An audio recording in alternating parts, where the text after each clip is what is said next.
Hey, everybody, welcome to another episode of Purple Insider. Matthew Coller here to break down an absolutely wild day of National Football League football with you, where Minnesota Vikings fans got to sit at home.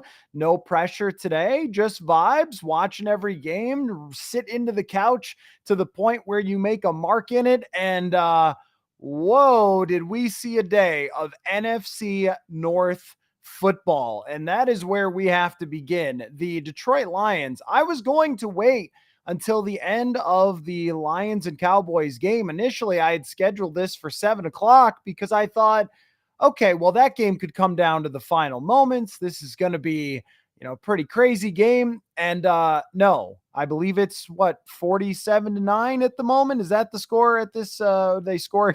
It's 47-9.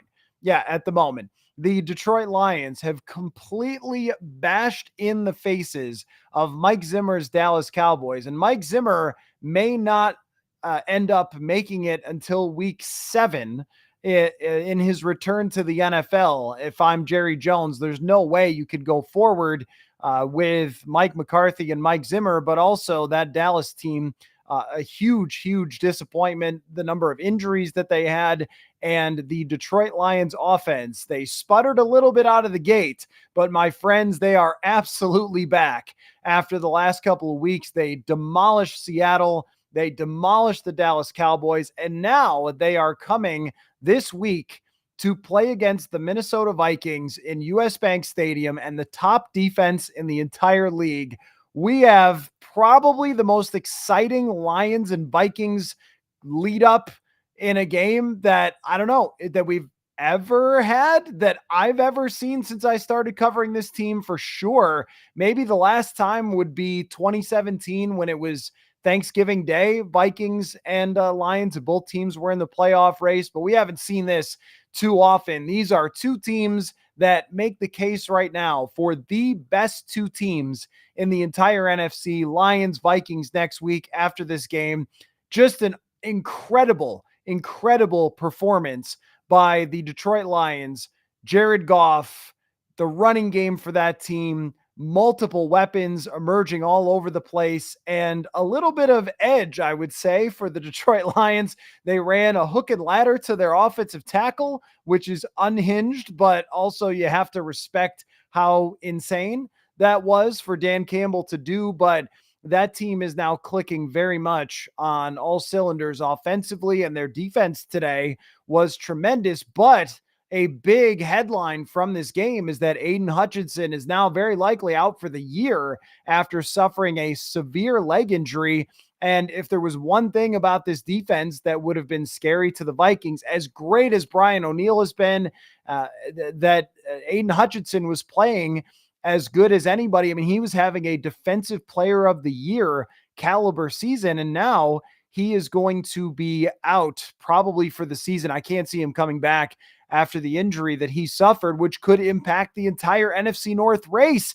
And then we go around the NFC North, and I'll get to your comments, questions, thoughts on a crazy day of football. But my head is spinning a little bit here because I thought Arizona was a little bit scrappy, and the Green Bay Packers ran them right out of Lambeau, and Jordan Love looked like the quarterback that he was last year. Romeo Doubs, who was suspended for last week, caught a couple of touchdowns today. They're getting going after that second half against the Vikings seemed to ramp up Green Bay's offense, and they had a tremendous day today. And the Chicago Bears, Caleb Williams, I know that it was against the Jacksonville Jaguars, and I know that last week it was against the Carolina Panthers, but Caleb Williams, after these last 2 weeks, if you were hoping that he was going to look like a completely lost rookie by the time he faces the Minnesota Vikings, you're probably not going to get your wish. The NFC North is an absolute behemoth. All three teams that played today in the North had extremely impressive blowout victories. And as we look forward in this race, we were talking about how many games the Vikings are going to win by the end of this season. And there's, 10, 12, 10 is kind of a worst case scenario. 12 is pretty good. Anything more than that is great. It might actually take 12 or 13 or 14 to win this division, as good as the Detroit Lions are. And this is also looking like a 3 playoff team division with the way that even Chicago is playing. And so the foot cannot come off the gas at all for the Minnesota Vikings. But really, the main headline from the day is how the Detroit Lions looked, and the fact that I thought it was going to be pretty difficult for the Lions. Go to Dallas, play a tough game, is what I thought. Play a tough game, and then they're going to have to come up to Minnesota, play another tough game that they might be pretty taxed. Well, they're not, because they've spent an entire quarter just kind of chilling, waiting for that game to be over. And even with Aidan Hutchinson out, their defense, Brian Branch, has now emerged as, I think, one of the best defensive players in the NFL. He was making plays from the very beginning of this game also. So there is a lot going on here, but I guess maybe it's just classic Minnesota Vikings that they have this kind of year, and then the whole rest of the division is also having their kind of year. Now with the Packers back on track, and with Dallas, melting down today, and letting the Detroit Lions get now to the point where if Detroit comes into US Bank Stadium and wins, then they will be able to tie up this division at the top. And Chicago, their entire vision, where they went to the bottom, they rebuilt the team, they've got a defensive coach, their defense is playing great, and Caleb Williams operating on time, making plays out of structure, fitting balls in tight windows when he's asked to do it. It is just an incredible race that is going to be super fun from here. And honestly, just to tell you the truth, it was a enjoyable, stress-free day to watch it all, but it's going to be maybe the last stress-free day that Vikings have for the rest of the season, and Vikings fans have, because of how close this division race is ultimately likely to be. So questions, thoughts, reactions. I see some of you talking about Kevin Stefanski, who maybe should just walk away from that job at this point. If he's being held hostage to the point where he can't bench his absolutely horrific quarterback, then why even continue to coach that team? It feels like he's just making his reputation worse, that you'd rather walk away from a team than continue with that. Because if you're a player on the Browns and they can't bench Deshaun Watson, then how do you just carry on? How do you keep playing? You have the worst quarterback in the entire NFL, and every week Kevin Stefanski keeps saying, I'm not going to bench him. I'm not going to bench him. I mean, that is the worst situation maybe in all of football in Cleveland. So also the Atlanta Falcons, I know, again, against the Carolina Panthers, but they put up 38 points, and the Vikings do play the Falcons later on in the season. Not just Kirk Cousins looking good, that running game, extremely, extremely good for the Falcons. You're seeing that offense come together in ways that people thought that it would if it got activated by a quarterback. They had struggled so much with the Desmond Ritters, with the Taylor Heinekes, and Kirk is truly playing some point guard out there in Atlanta, and just allowing their 2 great running backs. Kyle Pitts actually got involved a little bit, I think, today. So that team is looking a little bit stronger than maybe we thought over those first couple of weeks. But of course, you would also say that Arizona looks like an easier game after watching them today. Drake May got his first start, threw a couple interceptions, got his face beat in. The Patriots are horrific, but he also had some really good throws.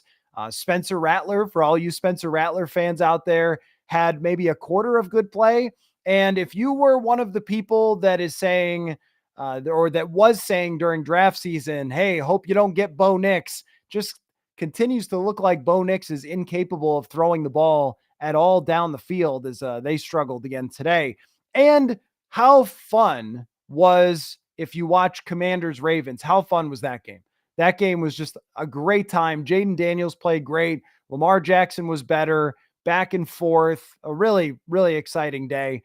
And then tonight, kind of maybe a forgettable game, likely tonight, and then an interesting one for tomorrow. And we'll be live again on Monday night. So we'll just go back to the top here and go to your comments, starting right off with Brett. The NFC North, the best division in the NFL by far. It's not even close, Brett. It's not even close. I mean, the fact that the Chicago Bears, who are the worst team in the division, are excellent and have a winning record, and their young quarterback is playing really well. Their defense is playing really well. This is absolutely a three playoff team division. And I don't know how it's going to go between Chicago and Green Bay. I would still guess that Green Bay has a better chance, but the division games at the end of the year may very well decide this thing. I think they probably will with how the division games go. And also, look, I mean, the Vikings are 5-0, and some of you have asked, hey, they were 5-0 in 2016. What happened? And I don't recall exactly how the division went that year in 2016, but if there's any reason why this could not end up with 13 or 14 wins, it is because you're playing the best division in football, and they've only through these 5 games played one divisional game. That means 2 against Detroit, another one against the Green Bay Packers, and 2 against Chicago. That, again, it's been a long time. It feels like since Vikings and Bears games, maybe 2018, have been really exciting with 2 great teams going at it. But all the divisional games are going to be must-see TV when it comes to the Vikings games going forward in the division. I get excited about that. Maybe you're nervous about it. We'll have a lot to talk about leading into those games.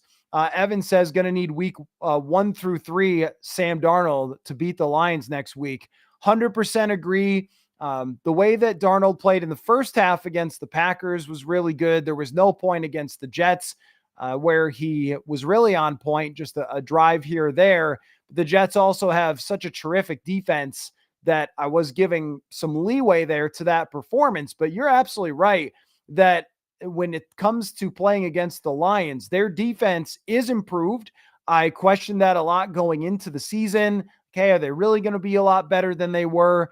But I also wonder about how good they're going to be without Aidan Hutchinson. And David asks, how does the Hutchinson injury impact the game?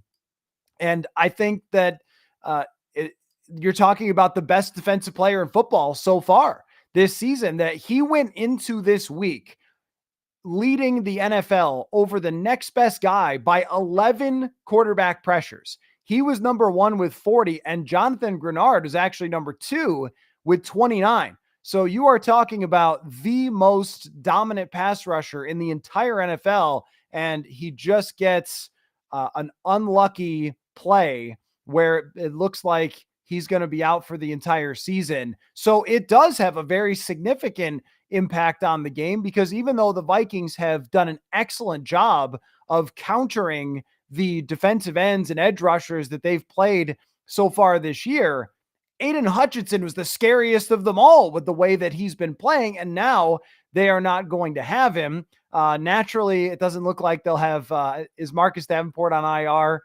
I'm not sure why they signed Marcus Davenport, so they won't have him either, but he was supposed to be a part of that team, as he was supposed to be part of the Vikings last year. And Elaine McNeil is still a problem on the interior, and they were creating a lot of interior pressure against Dak Prescott. That remains a worry for the Vikings. It's not that take this one player out and the entire Detroit defense falls apart, because they do have good coverage. Terrion Arnold is a little grabby, but a very talented first-round corner. And Brian Branch is a force to be reckoned with. He's a playmaker.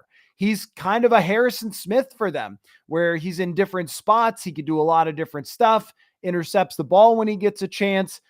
They are not a pushover, but it does impact for sure this game with the fact that Sam Darnold doesn't have to face off with the Lions' best player. And from Sam Darnold's perspective, what you want to see from him is just more of a game manager mindset than he's had maybe the last 2 weeks. And you'd also like to see the adjustment maybe from the offense in general to look for efficient underneath chain moving stuff, because as good as the Vikings defense is, I ran across the stat the other day that the Vikings defense had been on the field for the second most plays going into this week in the entire NFL. So they needed this break, and they'll be a little fresher coming out of it. But you don't want Detroit's offense knowing how they can control the ball, knowing how they can run the football excellently with their 2 great running backs. Their short passing game is fantastic. You don't want Detroit to be on the field for the entire game because we have seen the Vikings defense get worn out toward the end of the last two games. And that's when they started giving up some bigger plays. So it will be important for Darnold to be more of an underneath passer, more of a chain mover. The screen game has to come back. The running game will be a big question here because we don't know the status of Aaron Jones. We'll talk to Kevin O'Connell on Wednesday, I think, right? So that will be our first update on Aaron Jones, will be on Wednesday to see whether he's going to be practicing this week, not practicing, what his recovery's been like over the bye week. But Ty Chandler, in his absence, if he's not able to play, is going to be a big part of this game. You have to control the ball against the Detroit Lions. Blowfish says Vikings could contact the Browns to return defensive tackle Delvin Tomlinson to Minnesota. Yeah, that's a name that I didn't really think of because I was not thinking that the Vikings would be talking to the Cleveland Browns. I mean, I felt like that team would be trying to win no matter what, with Deshaun Watson, that they couldn't go into sell-off mode, tank mode, and that might still be true. They might have to just fight it out until the fight is over, which could be pretty soon, actually, but they might just, as the Vikings did for a few years, when you're in desperation mode, you don't end up making the right trades for the future and all that. But if you're asking me, would it be good if the Vikings got Delvin Tomlinson back?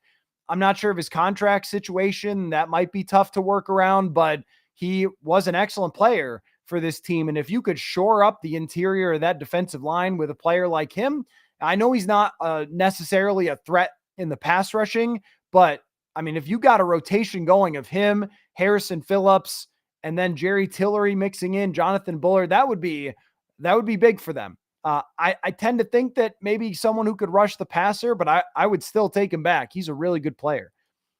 I just don't know if Cleveland's going to go into sell mode or not. But I do know, and is one of my takeaways from today, by the way, Jacksonville, farm that roster. Brandon Sheriff, the right guard, that might be the guy. Travis Etienne hurt his hamstring, but that's another guy that I might have some eyes on for a potential trade. Tang says, my concern is the Vikings offense not being consistent enough to go toe-to-toe with the Lions offense.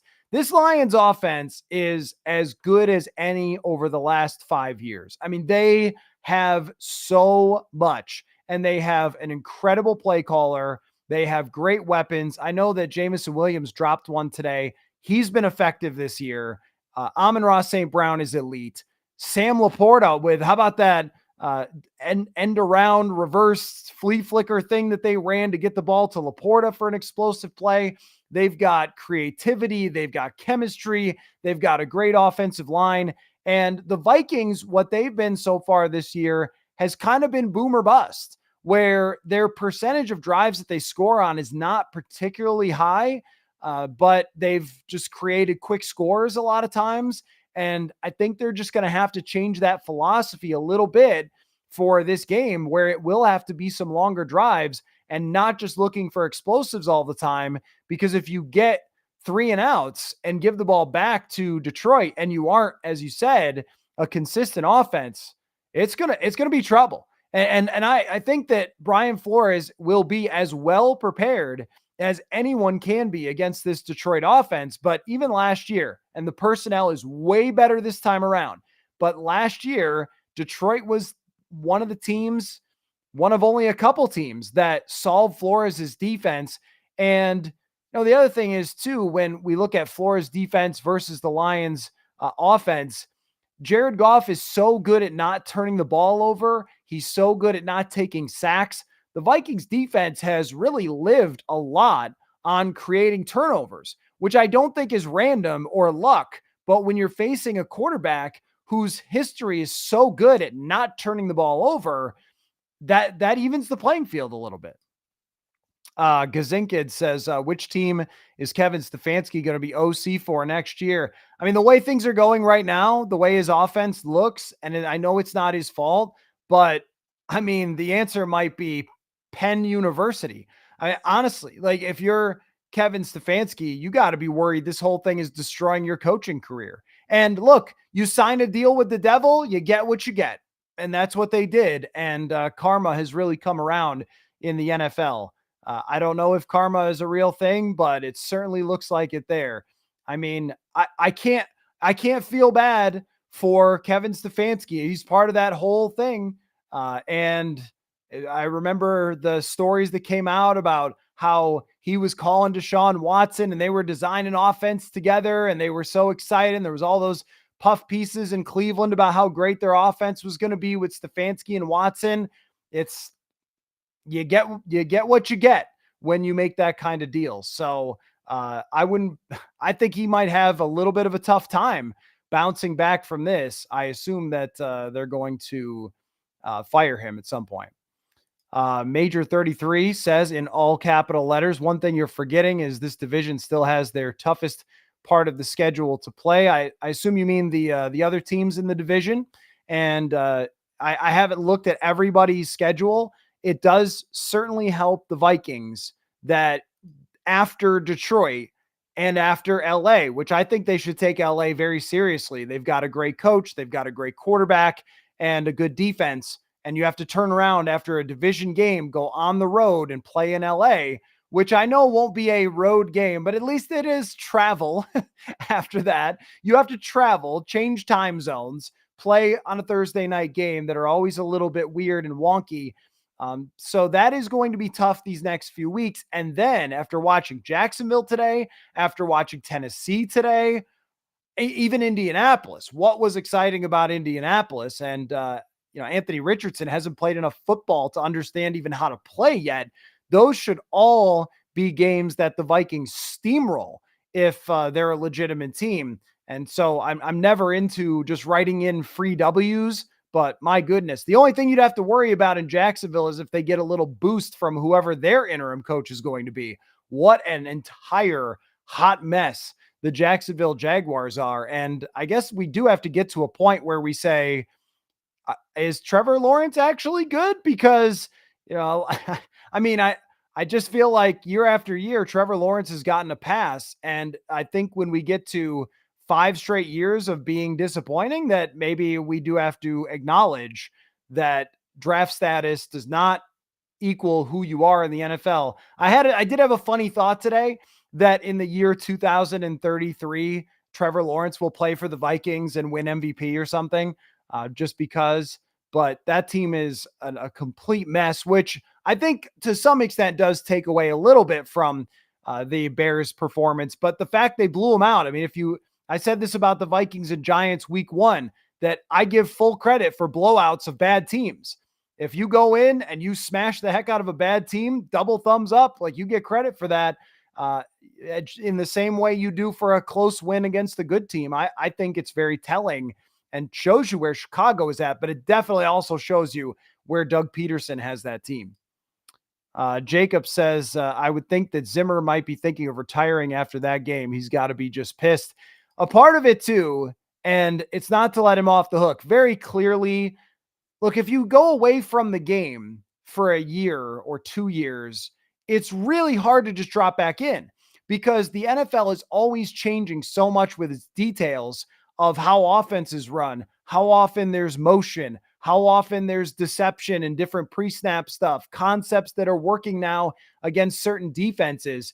If you just go away, it's very hard to just drop back in. And we saw this from John Gruden. It took him, 2 years to get back in the mix after he had been a broadcaster. It's not an easy thing to do.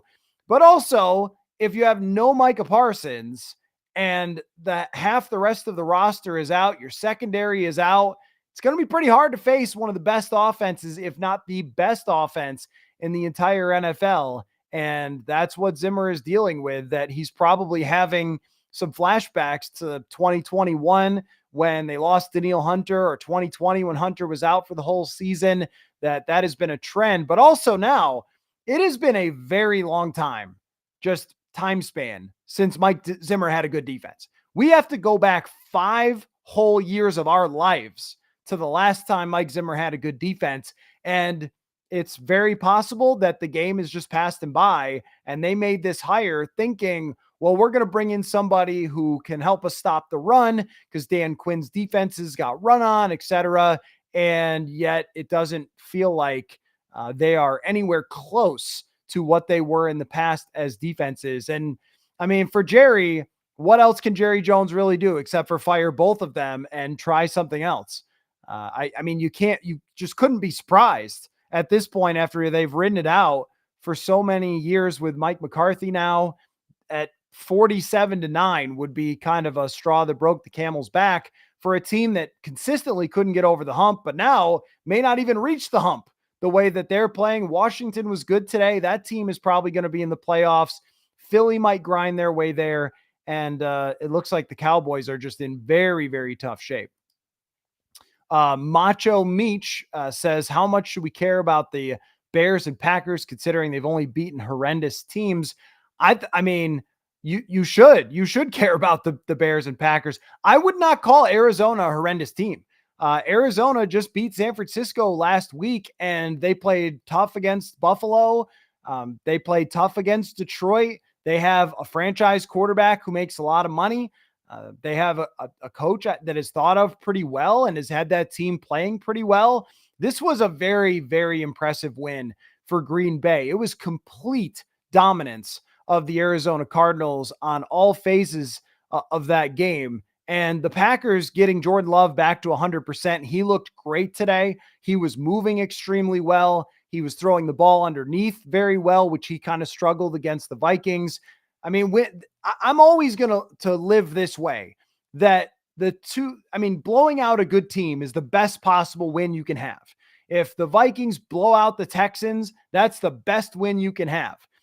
And if you win close against a good team, full marks. Anytime you could beat a good team in the NFL, it's great. But the equal to that or the next best thing is blowing out a bad team, because that's what you should do. There's no better result when you play a bad team. Jacksonville is a bad team. Carolina's a bad team. That's who Chicago beat last week. So I guess I would lean a little more toward, I think the Packers are a really good team.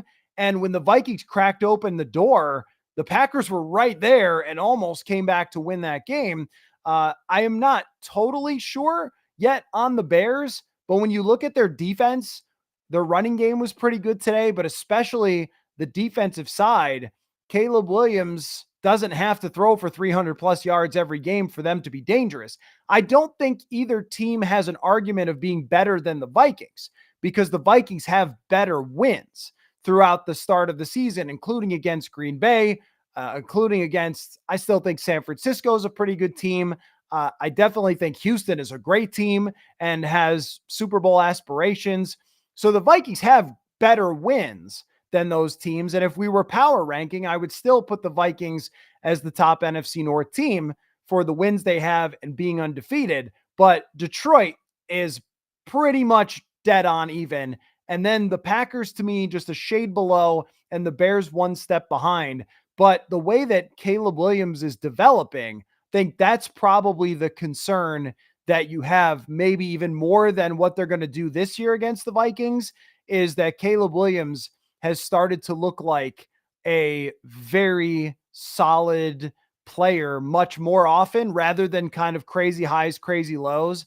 And he did have a bad interception today, but overall, very, very good performance from Caleb Williams. And there's no downplaying these things. Like, I think when your team, from a Viking fan perspective, think of it this way. There's always a tendency to be like, no, they're not that good, because it makes you feel better. But I think that with the Vikings being as good as they are right now, I think your mentality should be, let's play some football. Like, let's see. This is exciting. I think that this is an exciting time for the NFC North, because every one of these games is going to be awesome. Going to Soldier Field. How many years has it been since the Vikings went to Soldier Field and we went, oh, this is a big one. Here we go. Let's see some football. Has been a while. I really think that 2018 national TV game where Kirk said they flexed this game for us, that's probably the last time that it was really big between these two teams. And that's going to be exciting in a few weeks from now. The same with Detroit, where, last year, Vikings Detroit kind of had a damper on it because it was Nick Mullins. And, it was the 2 games at the end of the season after things had already kind of come apart. So they were playing for the remaining in the playoff race, but it didn't have that big juice, that energy leading up to it. This is going to be the game of the weekend next week for the entire NFL, the Vikings and the Lions. So when you can be the centerpiece of the whole league, that tells you that you're relevant and it's a big deal. And that's a good place to be. Although I'm sure certainly some of you would prefer that those teams would just go away and be bad. But no matter what you do, you got to earn your way there, right? If you can beat these teams and you can win this division, then you go into the playoffs having already played in a division of the best teams with a chance to really fight for a Super Bowl. And we'll know how strong the Vikings are at that point. Blowfishes says we need to cover at running back. If Jones is limited, we need another running back like him. Chandler can be great, but doesn't fit this offense. I think where you're right is that they're 2 different running backs. They both do like kind of those outside pitches, so they can keep those in. But the between the tackles stuff, Jones is elite at running between the tackles and putting his shoulder down. This is why, in part, I'm sure he gets banged up a lot, is because he runs with such a drive and such a toughness that I don't see the same kind of thing from Ty Chandler. It's really a speed runner.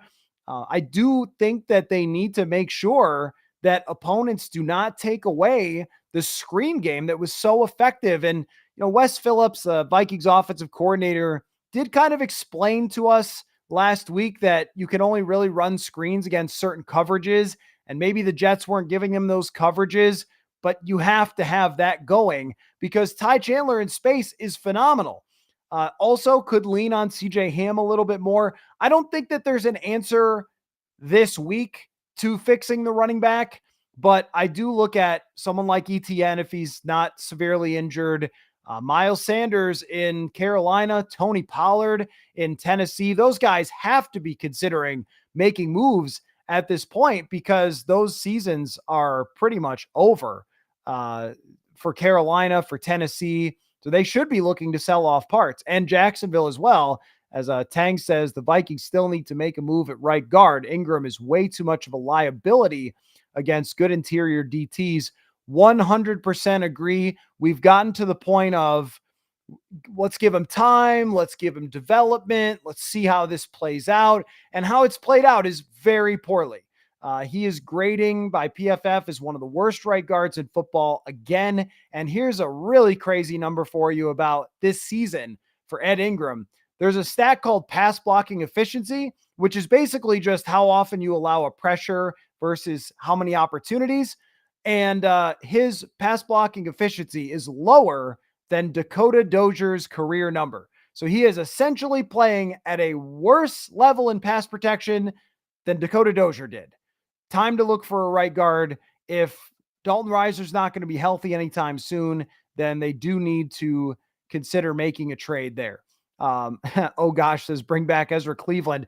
Ezra Cleveland is graded much higher than Ed Ingram since he left. They just never really liked his playing style, I guess, but he's always gotten pretty good grades. Let's see. I'm not sure how to pronounce the name here. Salia? Is that how it's pronounced? Next week will be a good test for the Vikings. I totally agree that this is now the bar is this is the best team in the NFC or this is the best team in the NFC. Let's find out because it's either the Vikings or the Lions and they're going to play. And that's exciting, but it is also a good test. Now, if the Vikings don't win, that doesn't mean the season's over and doesn't mean you're a fraud. And it doesn't mean, okay, you'll never play with a team like the Lions because they'll get another shot at them. And NFC North games are always tough. But it will say that maybe you're not on that level. It may, one way or the other, inspire something like a trade. I mean, I tend to think that if they win, that, okay, you can start making phone calls. If you beat Detroit at home, then you start making phone calls. and trying to look for anybody to add to your team, because that means you are the best team in football if you end up beating the Detroit Lions next week. So it is a good bar to set, because as we're trying to decide how good is this team really, we know they're good. And I did a huge analytics deep dive on this for the newsletter. If you want to go check that out at purpleinsider.com, go ahead. I had a good time with it. Like how often 5-0 teams make the playoffs, win 11, 12 games. I looked into that, and spoiler, it's a lot. It's very rare that they don't. So the Vikings are in great shape, but how great? That's really the question of this week. Jordan says Brian Flores has trumped Kyle Shanahan, Sean McVay, and Matt LaFleur. Why in the world would I assume he can't blank Ben Johnson too? Well, number one is that Ben Johnson ran the Vikings off the field last season in 2 different games. That's number one. I think as of this moment, now when you're talking about Sean McVay, that was in the Rams' worst year as an offense, 2020. So that was a while back. I'm not sure you can totally throw that out there at this point, because they did not have a good offense that year. It's really the one year that they didn't under Sean McVay. As far as Kyle Shanahan, you're right. They did outplay they outplayed San Francisco twice in the last 2 years. And Matt LaFleur, you're right that they outplayed them in the first half of that game, and Jordan Love struggled. Not the second time they faced Jordan Love last year, but now 2 out of 3 times facing him. This is the best defense in football right now. And having the best offense versus the best defense is quite a battle. But when we're talking about Ben Johnson, it's not just him, and he's a great play caller, but it's their offensive line. And this is where the Vikings have really, really been great, is creating pressure. The Vikings have the second highest pressure rate in the entire NFL.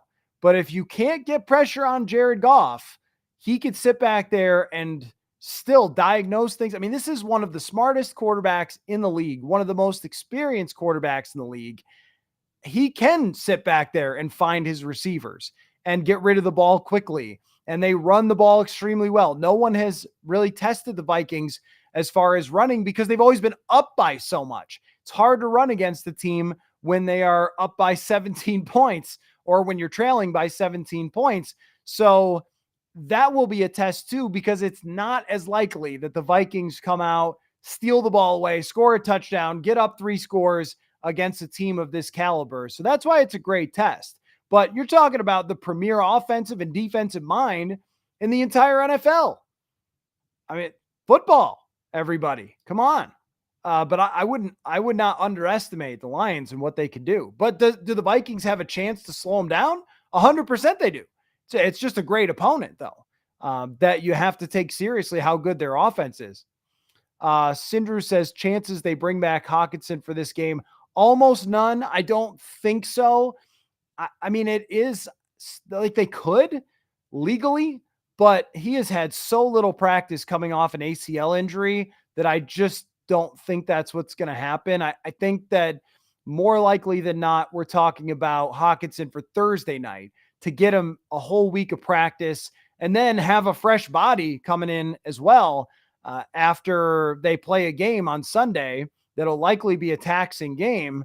And then to have somebody fresh coming in, I think I wouldn't be surprised if they do the same thing with Aaron Jones, which is to have Jones and Hutchinson coming back. So you have a couple guys that haven't played in that Sunday game that are at 100% coming in. But at least, Adam Schefter reported that Hutchinson is more likely to come back against the Rams or even the following week against Indianapolis. They want him to be 100% because you're 5-0.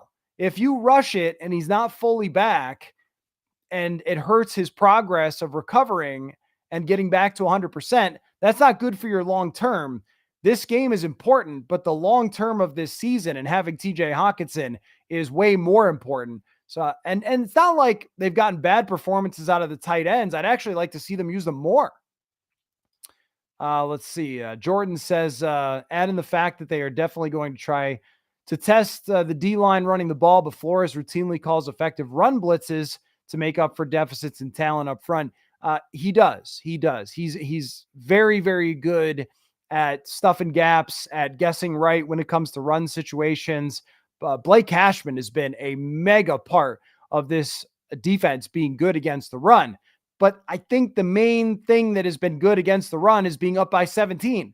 They have been up so much for this season that no team has had a chance to really get it going, because you may try to mix in runs here or there as the Jets did, and the Jets are a hot mess up front. So they may try to mix in a few runs here or there, but they had to throw the ball and try to get back in the game.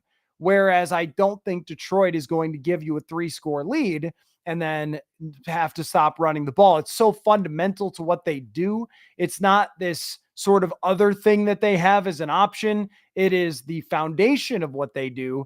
And that will be a really good test for the Vikings run defense, is going up against Ben Johnson in that line.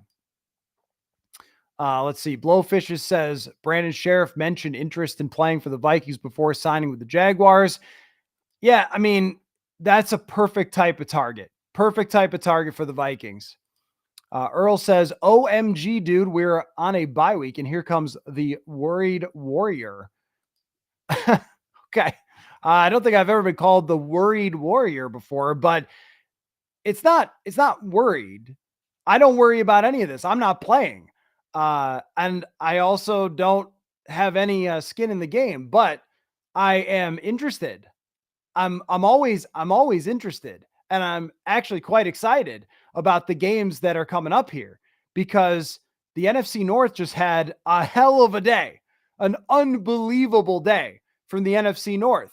And here's the Vikings 5-0, looking at all these other teams saying, all right, let's go. It's on.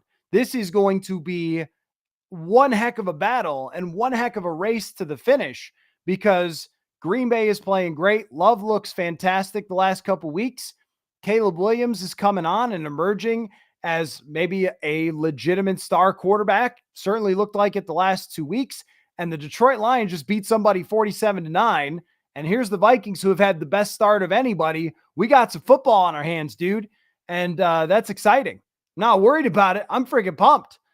I mean, do you know how many years we've kind of sat through the Vikings and other teams playing games where we went, well, maybe if some stuff goes wrong for the other team, then you could maybe beat them.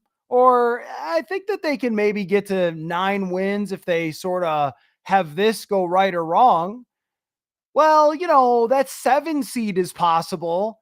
You know how exhausting that is? Of course you do. You've seen it for most of your life with the Vikings. So you get a situation where it's 5-0 and everybody's good. It's on. I mean, this is as fun of a race as you're going to see in the NFL with this division. This is the story of the year in the NFL, is this division. Worried? I'm not worried about that. I'm glad to be right in the middle of it. But I'm also going to say the other teams are good, man. I'm not living in a fantasy land here. Mike says JJ encouraged Sam to trust him, that he's never really covered. Did this have play into what we saw against the Jets? He was clamped and frustrated, but Sam kept trying when he maybe shouldn't have. It's a great question, Mike. And I don't know for sure. When I watched the clips back, I thought that some of his attempts to throw it to Jefferson when he was covered were not terrible decisions. There weren't other people around. There were opportunities there. There's one on a slant route where he just gets grabbed. Jefferson just gets grabbed and gets pulled down. The throw was there. He would have made the catch. There was no call. There's another one or two where the defensive back just made a great play. It's pretty rare that any corner can hang with Jefferson the way that DJ Reed did in that game, and Sauce Gardner a couple times, but Reed did a tremendous job against him. So I wouldn't want to tell Sam Darnold to stop doing that, to stop throwing it up to Justin Jefferson just because it happened in one game. But it was a factor. It was a factor that their corners played super, super physical. It's sort of like how a couple years ago, I think it was Jeff Okudah had a good game against him, and that guy hasn't turned out to be a good corner, but he had a great day because his whole strategy, he was athletic enough, and his whole strategy was just to grab Jefferson over and over. And if you are physical enough, you can do that and slow them down a little bit. It might be the only way to do it is to hope the referees don't make calls. And they still did a lot in the Jets game. And I did make the case that if we added up all the penalty yards, that Darnold's quarterback rating would have been a lot higher and Jefferson's day would have been a lot better. But there are a few teams that are going to be able to do that. I will be curious, though. Terry and Arnold has been flagged quite a few times. If he's the guy that gets to play against Jefferson, great matchups all over the field. Cannot wait to preview this game. Preston says Dallas going to fire both head coach and defensive coordinator after this embarrassment. Well, they should. There's no reason to go forward. No reason to get forward or to go forward with Zimmer and McCarthy after this. That's an absolute joke. Blowfish says most of the quarterbacks we've faced this year have a reputation for not throwing interceptions and getting sacked. That is true. That is true. I think if there is one, well, some of them were a little weird. I mean, Brock Purdy just kind of held his hand up and then lost the ball, which was a little bit strange. And the thing that's different about Jared Goff is, number one, his offensive line is phenomenal. I don't think that any of the other teams they've faced have had really good offensive lines. The Packers are maybe the best, but the Texans, their offensive line was banged up. They were missing a couple guys. If you've seen San Francisco this year, they're good at run blocking, but I have not been that impressed with their pass protection outside of Trent Williams, and Williams wasn't fully ramped up. I'm not taking away from what the Vikings have done there, just that Detroit is different. They have a really excellent run game. They have so many options, and they have the best offensive line in the NFL. I think it will be a little different. And Goff also, it was very clear CJ Stroud was shook by US Bank Stadium. Jared Goff won't be. He's been here too many times.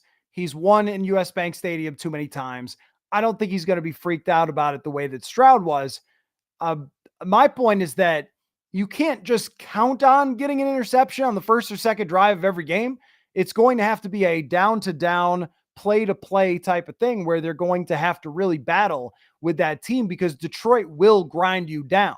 So it's a great test for the defense. Just to make clear, I'm not worried about it. I'm just pointing it out as a factor. It's one of the best things Jared Goff does is protect the football at an elite level and doesn't take too many sacks. So if he does that in the game, then it could be difficult for the Vikings. Let's see. Zoomer Kev says free agency doesn't look too enticing next year. Haven't looked at it. Really don't care about it right now. Trading for talent could be the best option regardless of the record. Oh, no, that's true. That's a good point. Yeah, I haven't thought about the 2025 offseason for a second, which is a really great feeling. But to your point, if you're trading for someone and extending them, then that just is even better for the Vikings. Truly, even better. Because if you could get a JC Horn, that's a guy I've suggested. If you could get a player under contract that a team just doesn't want to waste his future or is demanding a trade, that might be Jeffrey Simmons. It might be Dexter Lawrence. I don't know about Lawrence. I think they're going to keep trying to battle because that division is pretty weak. If they win tonight, then the Giants won't be thinking about that. But Jeffrey Simmons, I mean, he could be looking around going, I signed this huge contract, and here I am on this just pathetic team. Mike says, was there a final assessment of his injury? I got actually the Adam Schefter update here that he underwent immediate surgery, and the team is calling it now a broken tibia. So that sounds like out for the year to me. I am not a doctor or a fake injury analyst like there are many on Twitter, but I think that sounds pretty bad for Aidan Hutchinson. So definitely not going to play anytime soon. I guess I really don't know about that injury, but that sounds like out for the year, which is tragic for that defense because it's all built around him and he's such an excellent player, but it does impact next week's game for the Vikings that they don't have to face the defensive MVP. That matters for the Vikings. AS says, you think Cleveland media is still taking shots at you for accurately reporting how bad Watson looked in joint practices, or are they preoccupied now? Yeah, I do think they're preoccupied now. That was I just couldn't believe that. I just couldn't believe that. when I said it on their radio station after the joint practices, I was like, man, your offense is bad. And after I said it, and I also reported that their defense had looked good against the Vikings in those practices, I didn't think that their media would push back against it because we were all watching the same practice. But I guess one of us was watching the right stuff. I don't know. That was pretty strange. That was pretty strange. But it is the worst. Watson's quarterback play, I'm not kidding you, is the most unwatchable quarterback play of my lifetime for a starting quarterback. I have never seen a starting quarterback. Don't even worry about the paycheck. Just someone who's going to play the whole season ever look so lost, so just disconnected from what he's doing. There is no explosiveness. There is no accuracy. There's no timing. He is just done back there. And it is really pathetic to watch, but I can't say it's sad to watch because all of us wanted this to happen to Deshaun Watson in Cleveland. And I guess I would just say that there was one hint of a report a few years back that the Vikings checked in on that situation, and they are in a way, way better spot now and probably thanking their lucky stars that they did not go in on Deshaun Watson. Let's see. I need a fantasy question, by the way. I had a fantasy draft for today. I'll have to look up how that went. I think it went okay. I had Jaden Daniels, and I also had Amon-Ra St. Brown, and I'm watching the game going, all these points and no one's throwing to Amon-Ra St. Brown.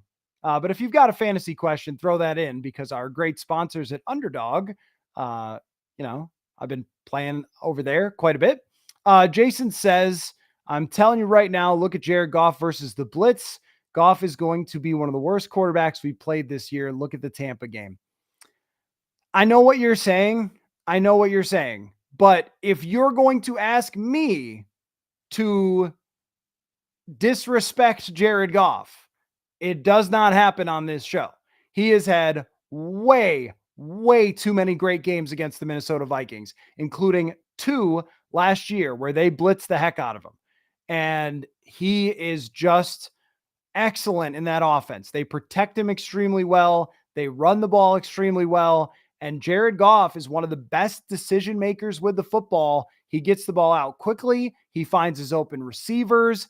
I mean, he has consistently operated top 5 offenses year in and year out in the NFL.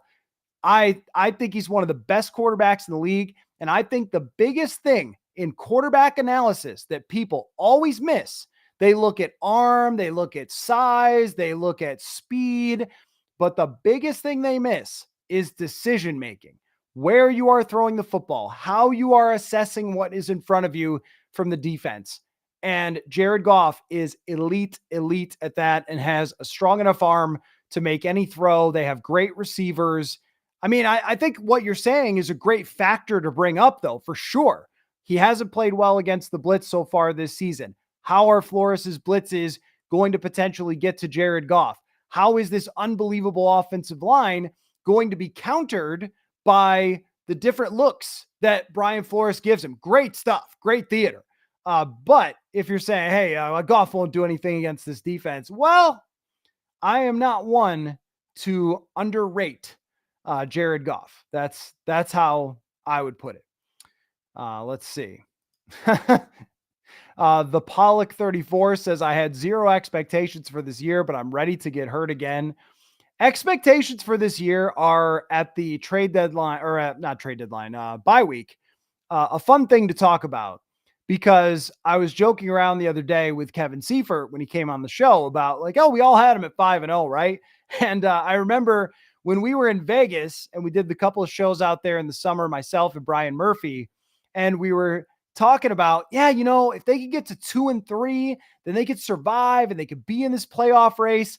And to go 5-0 is so far ahead of expectations that you almost don't even know what to do. You don't even what do I do with my hands that they're this far ahead of expectations? But I would say, you said you had 0 expectations. I had expectations that they would look good, that they would be competitive every game or almost every game, and that they would have a good defense, and that Jefferson would catch a lot of footballs and Jones would be good at running, and O'Connell's offense would work for Sam Darnold. I just didn't expect them to have the best defense in football and to dominate the turnovers the way that they did so far and to hit on so many big plays from Sam Darnold and then also get clutch drives out of him in 3 different games where they really needed a clutch drive. He was there to do it, to put another team away. And doing that on a consistent basis, I did not expect. I had them as a fringe playoff team going into this year, and I thought it was a great test case. Like, let's see how far along they are and in this road to being competitive. And I thought that they would show us that they were 3/4 of the way there and they just needed next year's offseason to push them over the top. But now they're already there. They're already over the top. And that's why they should also, act like it when it comes to the trade deadline. That's what I think. I mean, I think there is another side of that. There is another side of that, which is they do have a future, and it's not like they're going to be folding the franchise after this year. But they have enough money to spend to make up for the draft capital if they have to make a big move. Some of you calling for Patriots, Michael Onwenu. I actually don't know how to say his name. I don't think I've thought about the Patriots at all until Drake May played. Let's see. Let's see. Benjamin says there's an analytics thing about guards not having a relevant war analytics hat. Please, Matthew. Well, I think if we're looking at the analytics of an offensive line, the biggest thing is it's about weak links. That there was a study on this about weak links in offensive lines. If you have one, you can survive it. If you have more than one, it will negatively impact your production. And right now, the Vikings are kind of at 1.5. Brandel and Bradbury have bounced back and forth for who's having the good game and bad game so far this year. I also think that if you have a catastrophic right guard in terms of pass protection, it matters a lot. Fork and Skol says his run block has been way better than Reisner. Quit whining about him. No, I won't, because when you watch the game, how often is a free runner coming right from the defensive tackle at your quarterback? That matters a lot. That matters a lot. I think you can work around a mediocre run blocking like Reisner a lot easier than instant losses that hit your quarterback. And you're going to play Elaine McNeil, who is one of the better interior rushers. It matters, man. It matters a lot.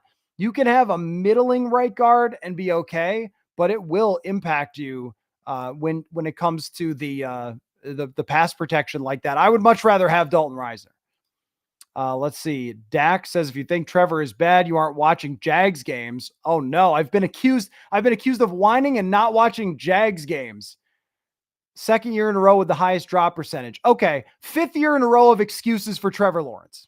There you go. I'm not going to fight about it, but at some point in this man's career, he has to produce something, or I'm just not going to believe that he's a great quarterback. I'm sorry. That's usually how sports work.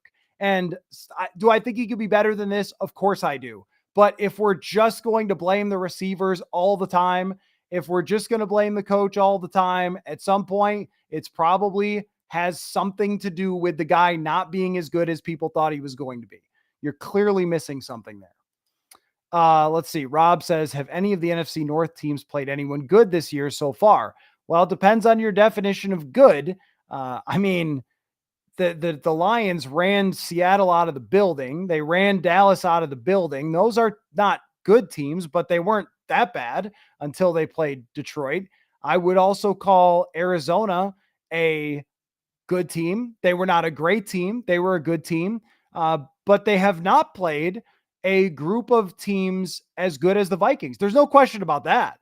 They have beaten the tar out of some of those bad teams, but no, they have not played teams on the same level as the Vikings. That's true. And that's why if you were ranking them all, you would put the Vikings at the top of all of these teams because they have played a better group of scheduled teams ahead of them. But I also think that when you're talking about, when we are evaluating how good a team is, when they go to another team's home stadium that is been winning games in recent years and has high expectations, and they win 47-9, I don't think you could downplay that. I really don't. It's similar to, the Vikings blowing out the Giants. I didn't downplay that. I did not downplay them beating the Giants because I thought the same thing. If you blow out bad teams, you deserve lots of credit for it. Brett says Detroit has almost everything: quarterback, line, running backs, receivers, tight end, good defense, special teams, and their coaches are great. Loss of Hutchinson hurts a lot, but they have a lot of other good players. They do. Yeah, they're a great team. It's you don't have to feel threatened by the good teams when your team is good. That's how I look at it. Don't feel threatened by the good teams when your teams are also good. Let's see. Rock City says, I know that it's super early, but do we live in a world where Max Crosby could soon be a Detroit Lion? Maybe. If they got to be on the phones right away. As soon as Aidan Hutchinson goes down, they have to be on the phones, making phone calls to try to get another edge rusher, because Hutchinson, very hard to replace that, but they should be trying to add to it. They are as good as it gets in the NFL, along with the Vikings. But they are as good as it gets in the NFL, and to lose their best player on defense is a big blow to them. And they should be looking for replacements, because I think that's what you do when the bar is set at Super Bowl, as I think the Vikings should be risen to that level. You go out and try to add as much talent as you possibly can, or make up for any injuries that you can. They should be doing that. But I don't know if Max Crosby's going to be out there or not. To a Detelli, this game will be the best test for the Vikings. Lions have one of the best put together offenses, and their play design is crazy. It really will be. It really will be. I mean, I think that we're going to get a great look at this defense against how it looks against an elite offense. And yes, I mean, San Francisco's got an elite offense too. They were great against them. There's no downplaying that. I'm not downplaying it. I think that the Vikings offense, or I'm sorry, their defense has played great offenses, and it's every bit as good as we say it is. But I also think this is the best offense they're going to face so far. Let's see. Sam Tember. That's good. Thoughts on Drake May's opener? In hindsight, should have traded 3, knowing 2025 first round pick would be low. Uncertainty post-injury McCarthy and unproductive Dallas Turner. It is way, way, way too early to be saying that. I really liked what I saw from JJ McCarthy this offseason. Really liked it. He was much better than I thought he was going to be. And he convinced Kevin O'Connell that he's the future of the franchise in the months that they were together. And it's a meniscus. I mean, there's no uncertainty of that after it's a successful surgery, I'll say, because there was an instance of that being a problem. But after a successful surgery, there's no concern about his. In fact, it's actually better for him, the repair that he got long-term. So they feel great about that. I also wouldn't call Dallas Turner unproductive. He's played 77 snaps because think about this, they have the number 2 player in the NFL in pressures in Jonathan Grenard, and they have a guy who's made a case for defensive MVP with 2 pick sixes and several sacks and tons of tackles in Andrew Van Ginkel as their 2 edge rushers. He's mixed in. He's made a handful of plays. He picked up a sack in the first game. He missed the game with an injury. I mean, if we're declaring Dallas Turner as not being successful after he's played, I think 77 snaps, take a deep breath on that. But to your question about Drake May, I thought you saw all the things of Drake May that were talked about during draft season, and you saw all the problems of the New England Patriots. He got killed several times in the pocket, just absolutely smashed, including one time by Danielle Hunter, which I'm glad he's alive after that. And he also made some absolutely spectacular throws. The throw down the sideline for a touchdown was mind-blowing. Just the ease in which he guided the ball in there. It actually looked like Sam Darnold with the arm talent, how it was like a cruiser right into the guy's hands, perfect arc, everything. He had some great throws. He had a really tough time at times. One pinballing interception. I thought he showed his talents. The other thing, side note, the Vikings couldn't have traded their 3 picks. The Patriots weren't taking that. I think the Vikings did offer something like that, but the Patriots weren't taking it. Let's see. Sean says, if not for the interdivisional games, you could see all 4 teams make the playoffs, probably 3. We will see how deep they are to overcome losing their best player. Yeah, on defense, we'll see how deep they are. You're right. They need to find a replacement as an edge rusher, or it's going to hurt them. It's not. I don't think it's going to crush them because they do have other good players. Carlton Davis, Branch has been outstanding. They've got some other guys that they've drafted like Terry and Arnold. They've got talent, but he is the engine of that defense. Being without him is a big problem. Betwixt says, if we don't trade our first for a win now defensive tackle or something, we aren't serious about winning. Well, the option has to be there. The option has to be there. Yep. It does. Because you can't just say, well, they have to trade for a defensive tackle or they're not serious. There has to be someone to trade for at the right price. If you're calling Tennessee and saying, we'll give you our first for Jeffrey Simmons, and they say no, there's not a whole lot that you got that you can do about it, really. There really isn't.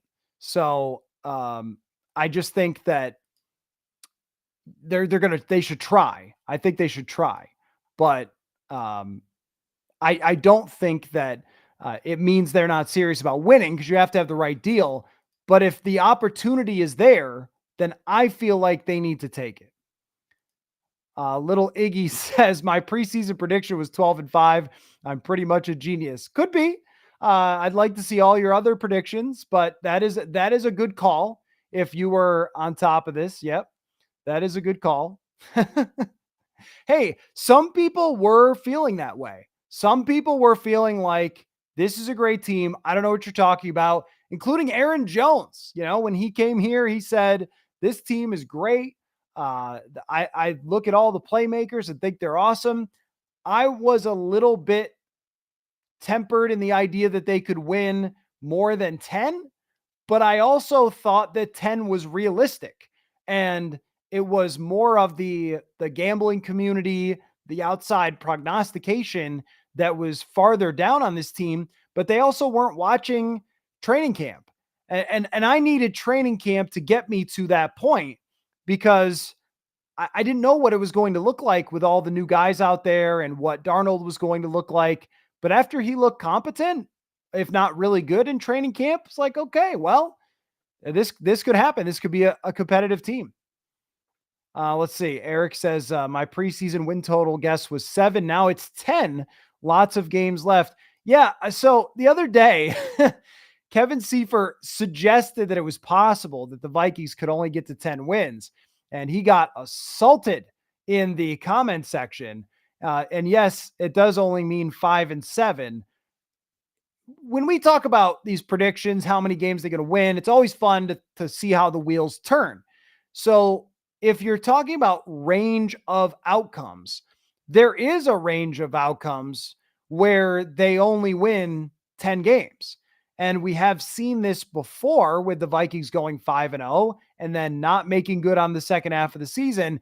But things would have to go really wrong because the division games, the remaining division games, you have 2 against Detroit, 2 against Chicago, and 1 against Green Bay. So that's 5 of your remaining 12 games. If you even win 2 of them, and then you have the whole AFC South to play, there is almost no way that you even win 1 out of 3. I mean, even 2 out of 3 would be a disappointment against the AFC South teams. If you run the table there, that's it. That's 5 wins just between being average against the North or 4 wins. Even if a disappointment is mixed in, it's hard to see them struggling that much, but it's always possible. I mean, the NFL is weird like that. Injuries happen, things bounce up and down, but I would put them much more at 12 right now with the way that this season has come together. I would go much more 12. But it sounds like, I mean, when somebody says that, it sounds like you're nervous about it, about where this is going to go, which I don't see anything wrong with. When you see that last game and you see a little bit of antsiness from Darnold, yeah, I could see some antsiness. And also when you're talking about, or some anxiousness, I mean, or when you're talking about overall the NFC North after today, that, yeah, we're a long way from done, friends. We are a long way from done. There is almost, I mean, there's more than double. Think about this. It feels like we've already lived a lifetime of football, right? There's more than double the games left to go. So a lot of things can happen. I look at this, though, as long as Sam Darnold stays healthy, as much more of a 12-win type of team, a 7-5 the rest of the way, because there will be tough games. There will be all these games against the NFC North. I don't think it's going to be perfect, but if they get to 12 wins, what a huge success that is. You go into the playoffs as one of the best teams in the NFC, and it could certainly be higher than that. I think that's the most realistic bar to set right now, because you just can't ask every game to go as well as these first 5 did. But if they're over 12, then they could go in as a Super Bowl favorite. I think if you beat Detroit, I would up that to 13 if you beat Detroit, because then you're talking about having just run away with a lot of against a lot of teams that had super high expectations. And Detroit's going to come in here as the hottest team in the NFL that everyone is talking about. Their last 2 weeks, unreal on offense. Great test. Really great test. Purple Kool-Aid. Darnold has to distribute the ball to all the playmakers, not just focus on Jefferson to beat the Lions and not hold on to the ball forever. Exactly right. Exactly right. I don't want to see another game where Jalen Nailor is not getting the football. Jalen Nailor needs to be a big part of this. It has to be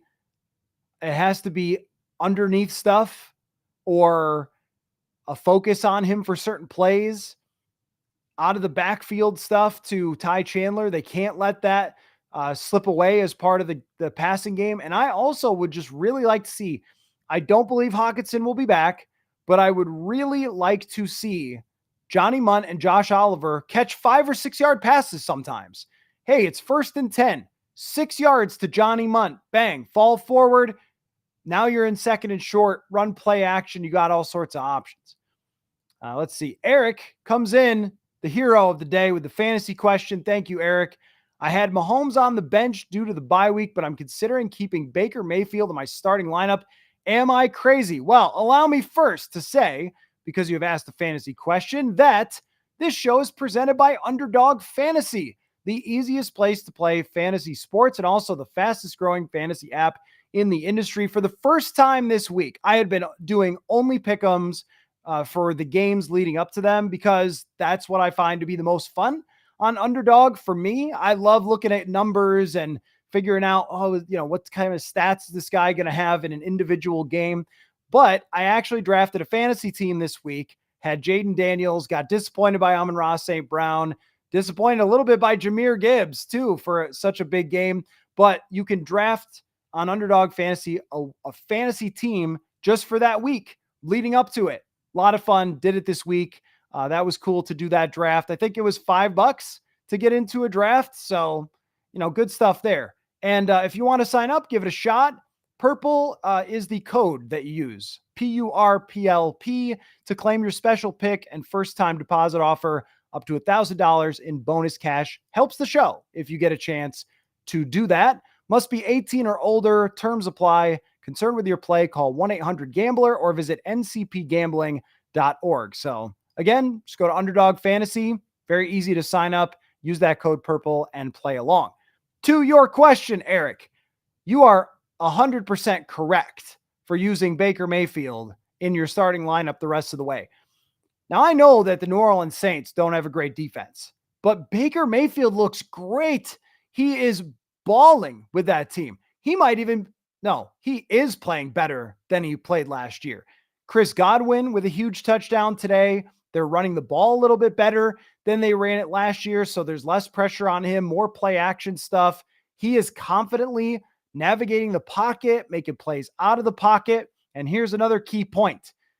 The Tampa Bay defense is not that good. So they're going to play shootouts. Big stats are probably going to go to Baker.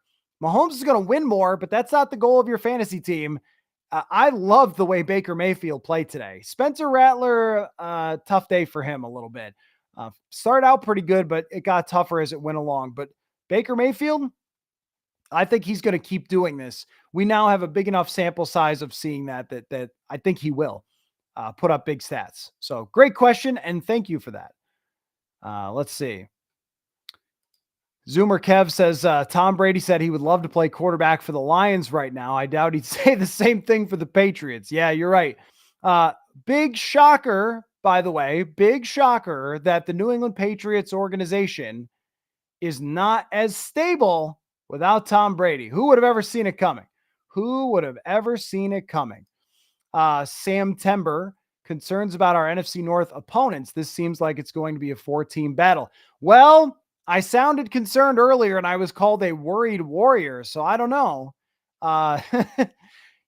It's not, to me, when your team is good and everything about the Vikings statistics, their offense statistically is solid across the board, if not a little bit better than some of their numbers because they've been winning so much.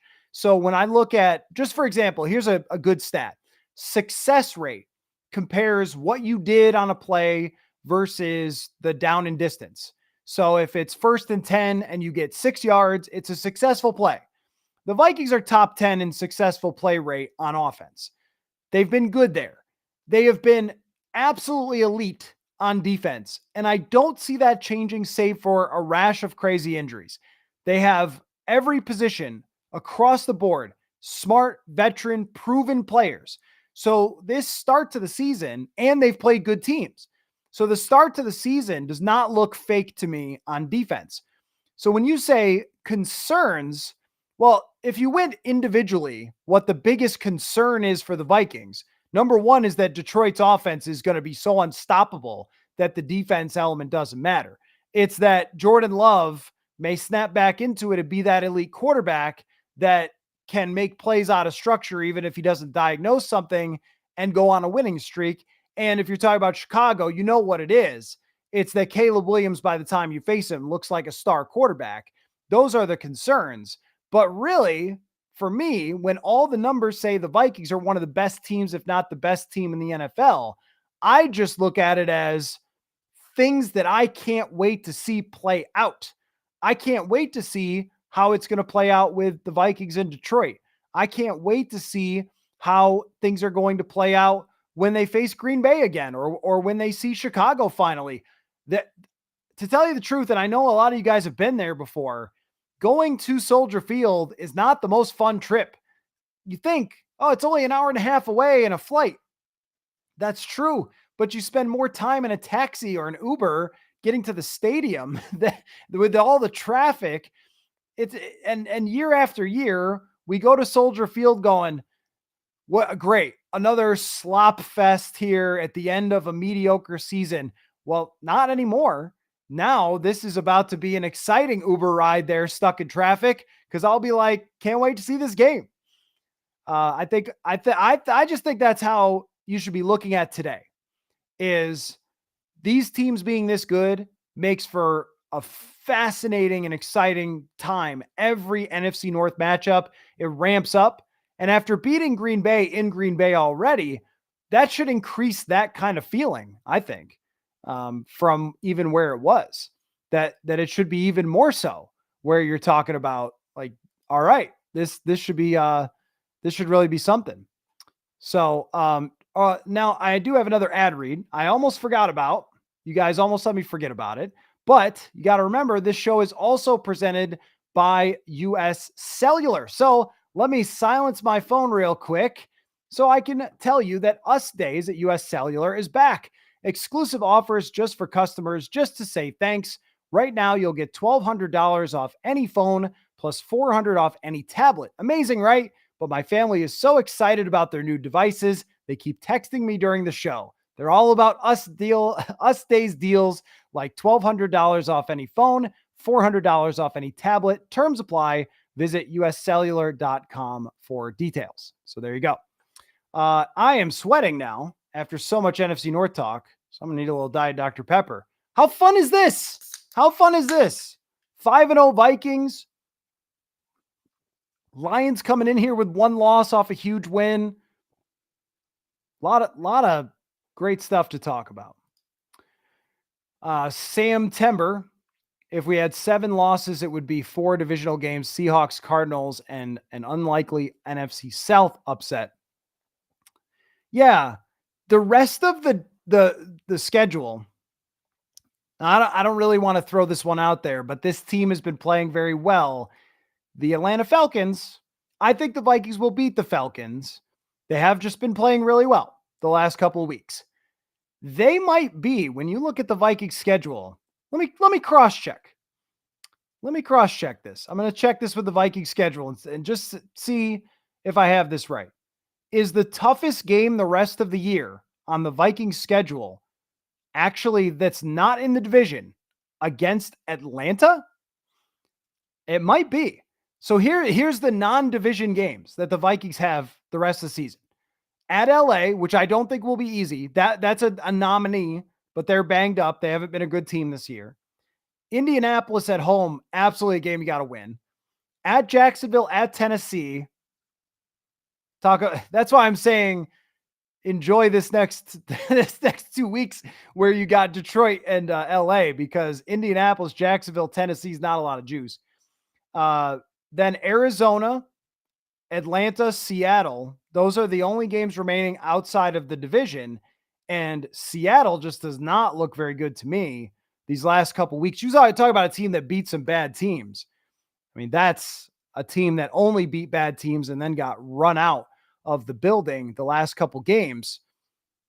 I think the toughest game left for the Vikings non-division is actually Atlanta. AS says, honestly, the defense has surprised me more than Darnold. I thought Darnold could be competent average with these pieces, but I figured defense would be closer to top 15. You know where my mind changed, AS, is after they signed Gilmore. Because at those joint practices, of which I've brought up many times to, dunk on Cleveland or pimp the home run or whatever. Hope nobody asks about my preseason Super Bowl pick. One of my 2 teams' preseason Super Bowl pick looks good. Houston. I won't talk about the other one. But I think that we came out of there, and I did 2 podcasts from Cleveland with Alec Lewis and with Dane Mizutani, and we both talked about this defense looks amazing. They just need that one more piece. And if they get that one more piece, then I'm convinced that they could drive the bus here. And that's really been the case. Stephon Gilmore has just been terrific. He really has. Just been terrific. He can follow any receiver that you need him to, and he's going to have a lot of challenges this week. I wonder how they go against Amon-Ra St. Brown, because they use so much motion and misdirection. But Gilmore is that guy. He's that piece, because if you had a Caleb Evans out there, it just would not have been as reliable. And no matter how good your pass rush, you can attack. No matter how deceptive your secondary, you can attack if there are multiple weak links. And you see teams going after Byron Murphy Jr., but I think you're fairly comfortable with that. Murphy is not the best lockdown corner. He's not the biggest guy, but he is skilled enough to make a play on the ball. He'll be okay if they attack him over and over again. He will survive, but they don't have anybody who's not going to survive the same way a Caleb Evans did last year.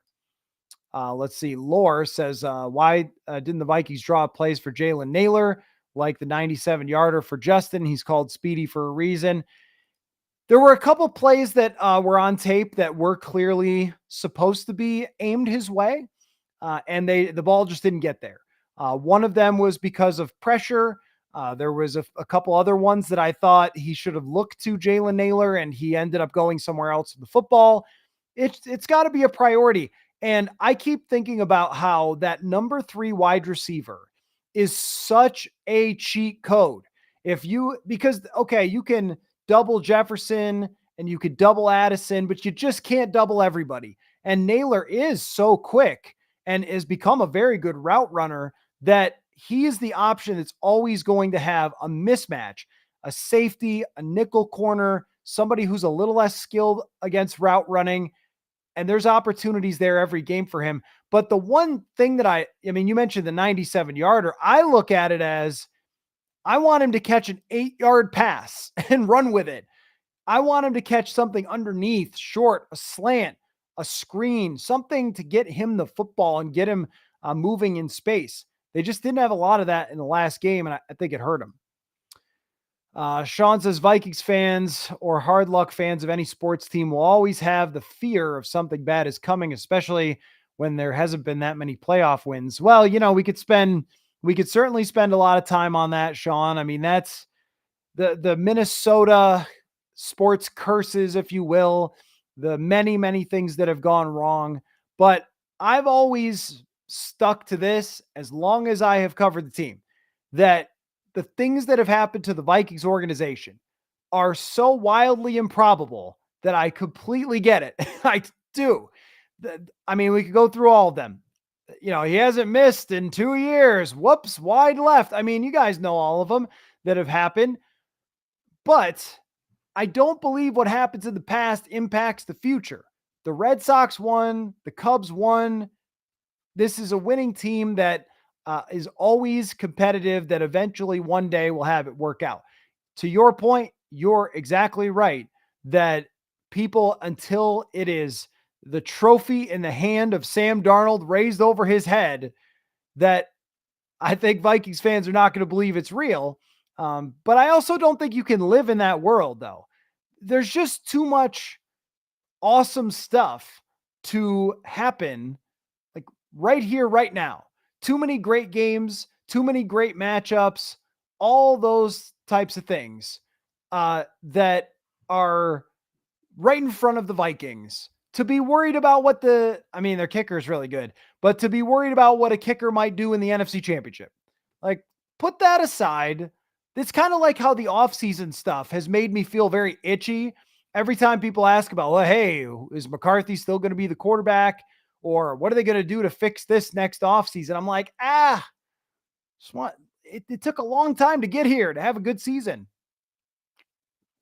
I don't really want to worry about what's going to happen months from now. Vikings-Lions. Let's think about that. Kirk used to have a good saying. Got to give him credit for it. He would say, I want to be where my feet are, Kirk Cousins. And he was so good at it. He was so good at not getting caught up on whether he was a free agent after the year or anything like that, just played football. We should all do that.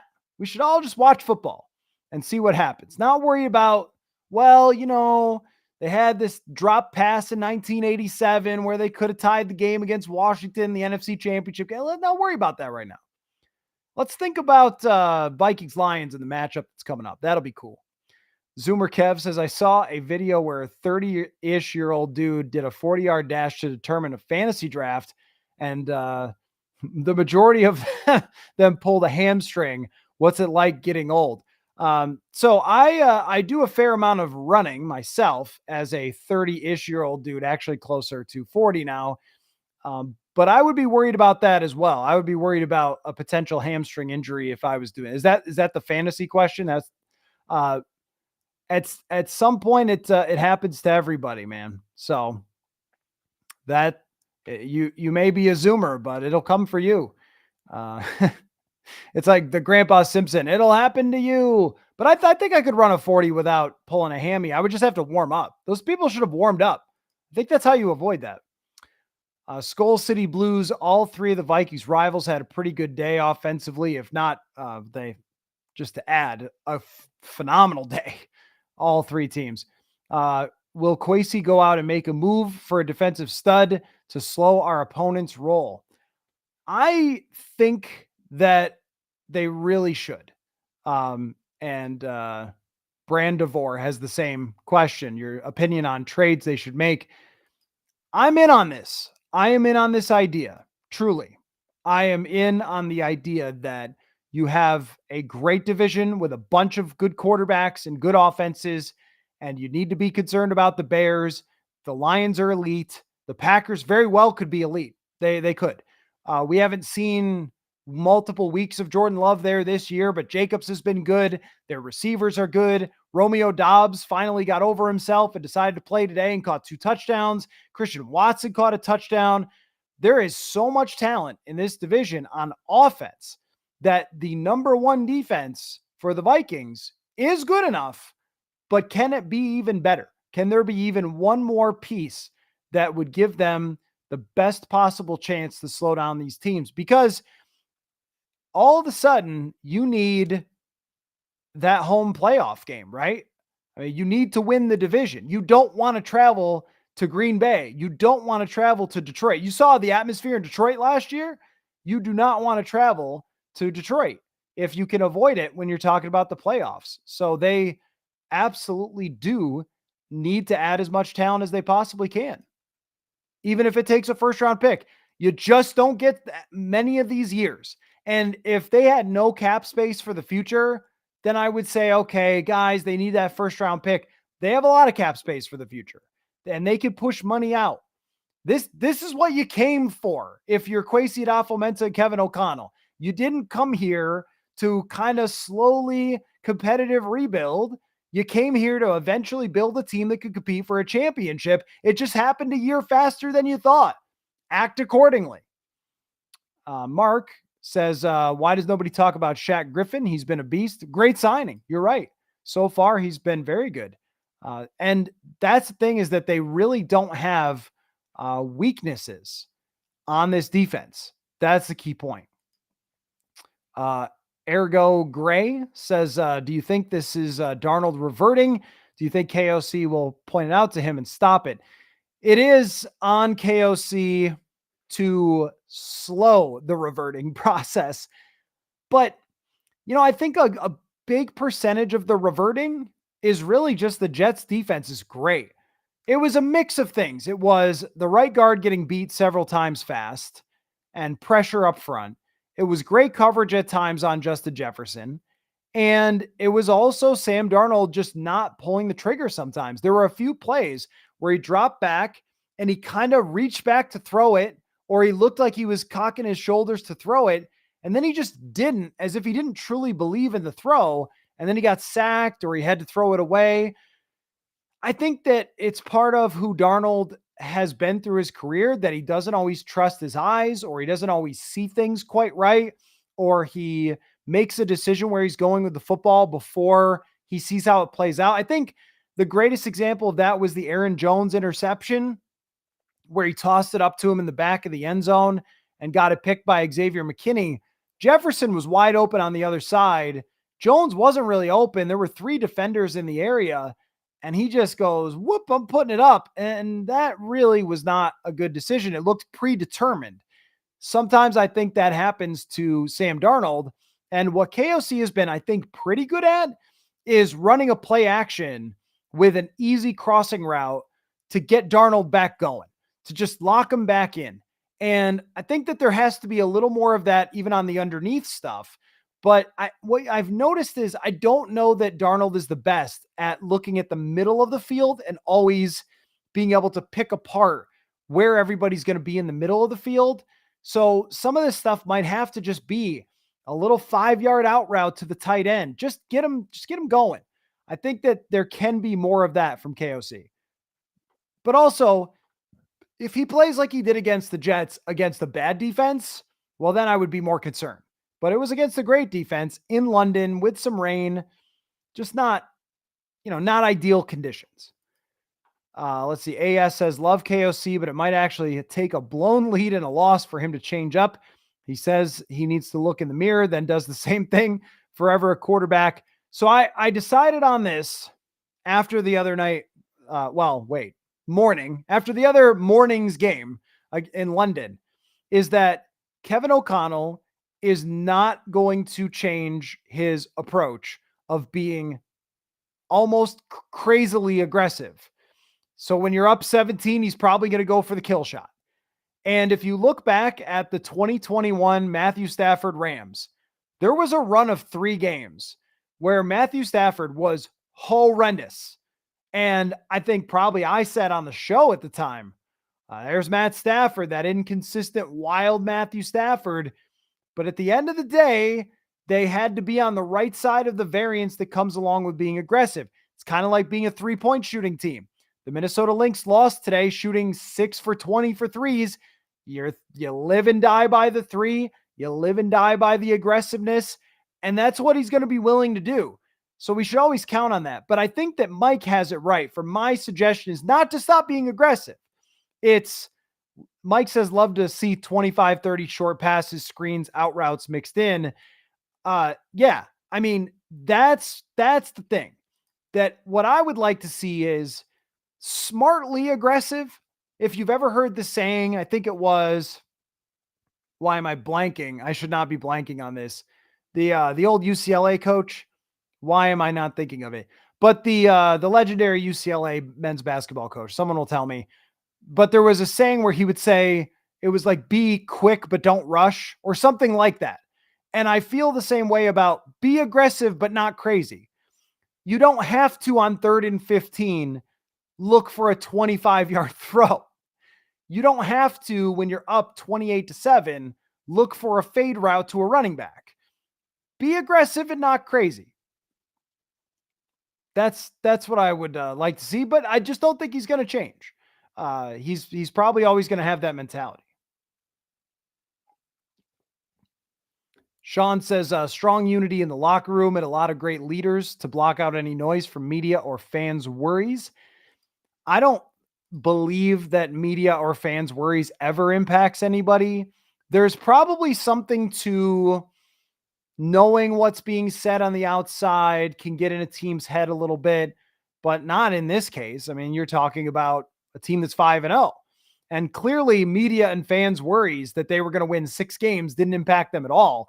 I've never bought into that at all. I've never seen that as any kind of excuse for a team, that they let stuff like what media is saying about projections or how many wins or how good the other teams are. I don't think that's ever really impacted a team. It's probably when individuals have certain issues and then it can be perpetuated by what's being said on the outside. So if there's a wide receiver, and this is not happening presently, but if there's a wide receiver who looks frustrated and then everyone on TV says, yeah, he's right, it's the coach's fault. Maybe that leaks inside of a locker room, but I don't know. When it comes to like wins and losses, I was talking to my friend Sage Rosenfels the other day, hoping to have Sage on the show at some point again. And he was telling me that Nick Saban used to tell his players, even when he was in the NFL, hey, if we win, the media will say good things about us. And if we lose, they'll say bad things about us. And that's probably fair. And I thought, what a mature approach from Mr. Saban to his team. And that's how it usually is. I mean, when you have a quarterback that was going into this season who'd never proven it, then okay, well, he's going to have lower expectations. You just have to go prove it. And so far he has. Purple Kool-Aid says, I don't believe Darnold has played a full season in the NFL due to injury or being benched. Is that a concern with Mullins and the Wings? I mean, yes, because he has been banged up a couple times already this season. He left the last game. He got twisted up a little bit against Green Bay. He left the Texans game briefly. Every quarterback's going to take their hits. Darnold does hold on to the ball too long. There's no doubt about that.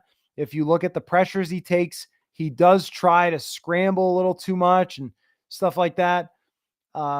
So, I think that it is a worry, but when it comes to backup quarterbacks, there's no backup quarterback who's any good outside of Joe Flacco. There really isn't any backup quarterback who you would really trust. At least you know that. I mean, give Nick Mullins this. He played in 3 games last year, and they barely lost to Cincinnati, barely lost to Detroit. So it's not like you can't be competitive at all with Nick Mullins. He has won some games, but any team with the starting quarterback is always going to be worried about injury. It's to your point though, it is him holding onto the ball and trying to do some scrambles when he should just throw it away. That has worried me at times. Oh no, I was a worry warrior. I will say concern for the quarterback's health is always a worry in every NFL city. Skol City Blues, has anyone done a deep dive on what JJ McCarthy is doing with virtual reality to simulate these games? How does it work? How many games has he simulated? Yeah, I don't know about that. I don't know exactly how it works. I think somebody did a story on it a few years ago. Maybe it was Courtney, but I don't remember exactly. I think it's I think it takes practice. I think it's practice tape. I don't think it's is it simulating the games? Because I thought it was practice. They put a camera, or maybe this is something different. Maybe this is something different they're doing. So maybe it does simulate the games. I'm not sure. But I know that they're putting a camera on Sam Darnold so McCarthy can watch what Sam Darnold's looking at in practice. But I imagine the virtual reality works exactly how you think it is, where it puts him in the helmet. And I would guess that it uses the little dots to show where the defenders are. And that's what he's seeing. And then he, I don't know, throws a ball. I'm not really sure. Yeah, you have to look it up, but I haven't asked anyone how exactly that works. Zoomer Kev, Jordan Love throws so many passes like he's playing 500 or jackpot at recess. Very funny when he throws a bad pick. Not funny when the receiver catches it. That's another thing where it's the aggressive approach and you kind of live or die with that. Yep. It definitely is with Jordan Love. And that's really what is, I would say, concerning to the Vikings about playing against Jordan Love and the way he's playing, because if he gets hot and a lot of those are hitting, then he is tough to beat. But you saw the Vikings can also confuse him at times, turn the ball over against him at times. But when they play him again, he's going to make up for a great matchup. And that might be another game that we get to down the road to determine a spot in the playoffs or something like that. But have been pretty high on how he's played the last couple weeks, especially today. Very good. Okay. We might be in jump the shark mode here when Tang asks if it's time to bring back Adrian Peterson. I'm going to say probably not. Oh, John Wooden. Of course, John Wooden. I'm sorry, guys. I forgot. Just too much in football mode. Let's see. Lou says, had the same injury as Hutchinson and Lewis seen broken tibia above the ankle. Your leg never feels the same. I could do 90% before, but never feels the same. Yeah, I imagine. I mean, that injury is looks just miserable. If Darnold goes down, trade for Flacco or Dalton. Yeah, no, they would have to, but let's not get into that. Let's not get into that. I do agree with you, but I don't even want to go down that road. Tucker says, could the Wilfs do something unorthodox to keep Flores co-head coach? We need him to stay. No, you can't. I mean, you definitely can't make him the co-head coach. You can't undercut Kevin O'Connell in any way. I mean, O'Connell has done such a masterful job, and I really mean it. It is so impossible to manage the sheer number of human beings that you have to manage as a head coach. It is something you can never simulate. You can never pretend to figure out. It's impossible. And yet here's Kevin O'Connell making it look fairly easy. You got to manage the defensive side. You got to manage the special teams. You got to manage the front office and the contracts and the players and things going on with them and everything that goes on in the building. He does a great job of it, but you need him to be the guy. It can't be the guy and his friend. It's got to be the guy. But I also don't think that there's anything unorthodox they have to do. They could give him a raise. But Brian Flores, in my mind, is very unlikely to get a head coaching job and really seems to like it here. It's not a bad thing to have your coach and his defensive coordinator just in lockstep and stay together for a long time. That's how you win a championship sometimes. I mean, Josh McDaniels and Bill Belichick. McDaniels was not a head coach. He was a great OC. And Brady certainly helped, but he even got Mac Jones to have a good year. Bill Belichick was the head coach. He managed the whole organization, and then his guy focused on his part of the ball. And I think that's probably going to happen with Brian Flores. But I mean, I really don't know. We're a long way away. Mike says, what percentage is the offense responsible for keeping the defense from being gassed? High percentage. I think the last 2 weeks, they've done a very poor job of keeping their own defense off the field. And it only speaks to how fantastic the defense is that they got away with those 2 games. And the defense, like, just for example, I mean, it certainly doesn't help to get strip sacked on your side of the field or throw an interception on your side of the field. And the defense came up with those big plays at the end against Green Bay and the Jets. They weren't as good against Green Bay in the second half, but they came through with the biggest moments to stop Green Bay. You cannot ask them to always be out there for that many plays. That statistic about them being second in the league in plays on defense is not a good sign, especially with a veteran defense. You do have guys with injury histories. This is a Kevin O'Connell objective for the second half, if you will, or the last 2/3 of the season. 3/4, how far are we? 2/3, 34, whatever percentage, 68% of the season to still go. It is an objective to keep his defense off the field. Brent, we just need to play close game against the Lions and not get blown out. We will lose a game this season, so this might be the one. Could be. I mean, as far as like what they need against the Lions, if they play a great game and come up short on a last-second field goal, we're not going to change how we feel about anything. But as far as what a win could mean, a win to me would say this is the best team in the NFL, hands down. That is a pretty big difference. I don't think it's quite as simple as just, well, hey, don't get blown out. Just stay with the Lions, and that's going to be a good thing. That's fine. I won't change my opinion on the Vikings being good. It's like, if they lose close, okay, happens. If they win, then it's sort of like it's on with this team. It's already on, but then it's really on if they beat this team. Zoomer Kev, Commanders kicked with the extra point when they were down 14 and scored a touchdown to make it 7 with about 9 minutes left of the fourth quarter. Isn't that a go for 2 moment according to the analytics? Yes, it is. When you're down 14 in the fourth quarter, you should go for 2. And it's really not, it's not even analytics as much as just take a look at it logically, because if you think about it, your goal is to win the game, not tie. So if you can get to a situation where you add a potential outcome where you could win, which is if you convert the 2-point conversion, then your chances of winning are higher because you added an outcome where you could win as opposed to just tying.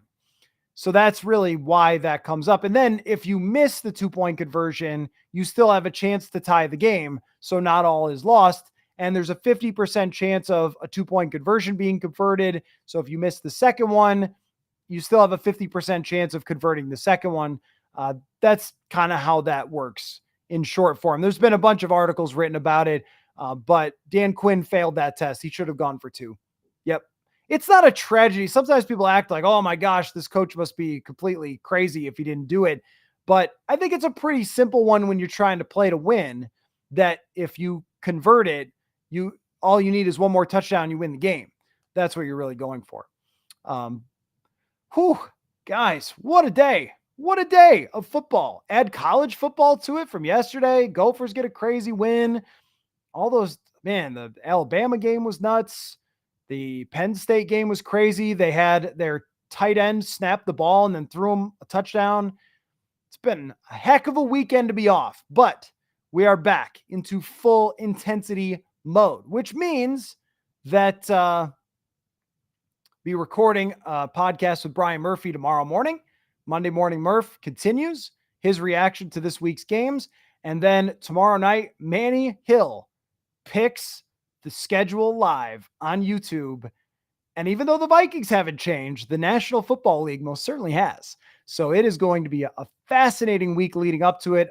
Guarantee I'll get you a Detroit Lions guest. Haven't booked one yet. Those guys have been busy in Dallas, but I'll get you a Detroit Lions guest on the show. Trevor Sikkema for PFF is going to be on this week to analyze how strong this team is and their outlook going forward. So much fun to come here, and I can't wait. So thanks everybody for watching. And tomorrow night, kind of same time, we'll be on taking more of your questions, comments, thoughts. We'll be in the locker room tomorrow, a little bit different schedule. So we'll be in the locker room tomorrow, talking to players about all this, and we will go from there. So thank you everybody for a great conversation as always, and we will see you tomorrow. football.